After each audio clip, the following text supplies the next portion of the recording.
인사정책이 성공의 길이다. 아첨한 자와 무능한 자를 배제해라. 오늘로 서거 13주기를 맞는 고 김대중 전 대통령님의 15개 대통령 수칙 중 두 번째 내용입니다. 40% 득표로 집권한 소수파 대통령이 스스로의 수칙을 지켜 총리 등 주요 자리를 반대편 인사에 맡김으로써 국정을 성공적으로 이끈 국민의 대통령이 될 수 있었던 비결입니다. 하지만 윤석열 대통령은 끝내 인적 쇄신을 거부했습니다.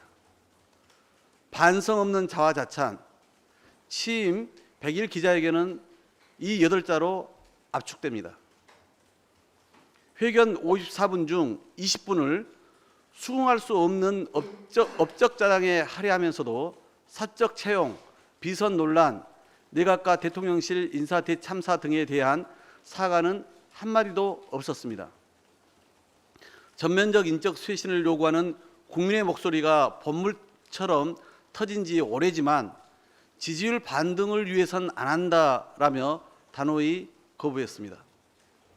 사람에만 충성하는 무능한 인사는 하루빨리 교체함이 마땅합니다. 국정이 망가지는데 한 번 쓰면 바꾸지 않는다는 게 무슨 자랑입니까? 국민의 요구는 묵살하면서 국민의 숨소리까지 잘 듣겠다니 불통 대통령 때문에 국민들 분통만 터질 지경입니다.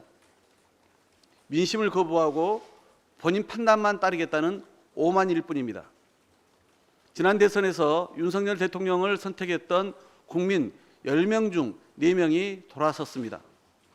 여권의 지지율 위기 책임도 윤석열 대통령이 가장 크게 나타났습니다. 무엇보다 대통령이 달라져야 합니다. 변화는 입증하는 것이지 말로 하는 것이 아닙니다. 대통령은 어제 여론조사에서 나타난 민심을 겸하게 받들겠다고 한 말이 진심이라면 오만과 독선의 아집에서 지금이라도 벗어나야 새로운 길을 찾을 수 있습니다. 전면적인 인적 쇄신으로 국정의 초기 동력을 다시 확보하는데 결단력 있게 나서줄 것을 거듭 촉구합니다. 민주당은 윤석열 정부의 국정 난맥상에 대한 국민적 우려와 요구를 받들어 기본소득당 그리고 무소속 의원들과 함께 어제 국정조사 요구서를 제출했습니다. 윤석열 정부는 지난 100일간 무능과 독단으로 민심 위반을 초래하며 총체적 난국에 처했습니다. 대통령실 졸속 이전, 사적 채용과 관저 사적 수주 의혹 등 권력 사유화를 바로잡아 국정을 정상화하는 것이 시급합니다. 그러나 비대위가 출발한 첫날 집권 여당인 국민의힘은 국정조사 요구를 정치 공세로 폄훼했습니다.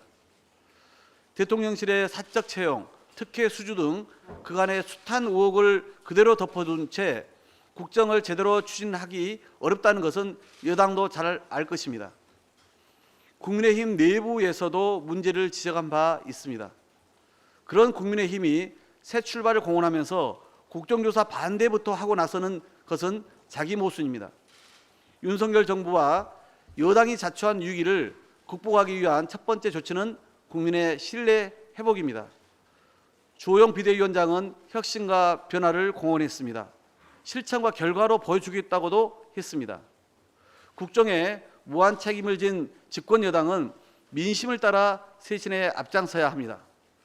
윤석열 대통령 취임 이후 가중된 100일간의 실정을 반성하고 위기를 유발한 종기가 무엇인지 가려내 읍참마속의 심정으로 도려내야 합니다. 윤석열 정부의 위기가 국가적 위기로 퍼지는 것을 막고 더 늦기 전에 대책을 세우는 것이 입법부의 책무입니다. 최근 여론조사에서 국민의 81.3%가 국정 쇄신을 위해서는 야당과의 협치가 시급하다고 답변했습니다. 국민의힘은 민심을 받들어 국정조사를 수용하고 추담적으로 협력할 것을 촉구합니다. 대통령실도 국민적 의혹 해소와 국정 쇄신을 위해 국정조사에 적극 협조할 것을 당부드립니다.